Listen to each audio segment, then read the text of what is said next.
Така, здравейте хора, и това мини Барселона влог. Пристигнахме в Барселона, на Залез, и това е Саграда Фамилия през нощта. Бяхме там по повод рождения ми ден и си изкарахме много хубаво, и сега ще ви покажа снимки, защото не съм снимала видео. Това е Саграда Фамилия през нощта и е ден първи. Взех си Старбъкс и това е Сефората, която е новоизвестната Сефора. Доколкото Чеко е най-голямата Сефора в Европа, да. И тя беше наистина гигантска. Там направо се изгубихме. И да, пускаш ще по парзалката и влизаш или може по ескалатора. Да, тук малко показвам това постановката. Това беше някакъв много як квартал, където се разхождахме.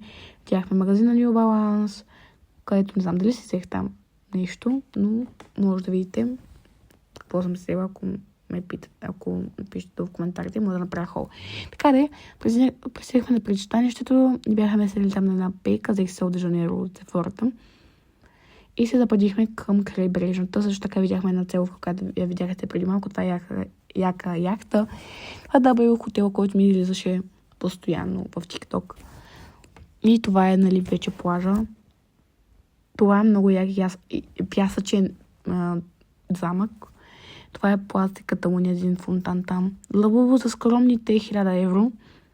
И там едно като много яка кола. Втори ден и сме на Триумфалната арка. След това се запътихме към Каса Батло. Не сме влизали там вътре. Там ходихме на един квартал, където имаше доста магазини на дизайнерски марки. И да ви показвам, нали, магазините, които сме видяли. Също така, за Саграда Фамилия да влезете вътре. Ние не сме влизали, но струва вход 26 евро на човек, а пък за Пардюа, който ще видите по-късно, струваше 19 евро на човек. Сега това сме тук вече на Пардюел. Да. Ето това са кадри, много яки къщички, леката много хубава, много ми хареса, феноменално направо. Виждате цяла Барселона.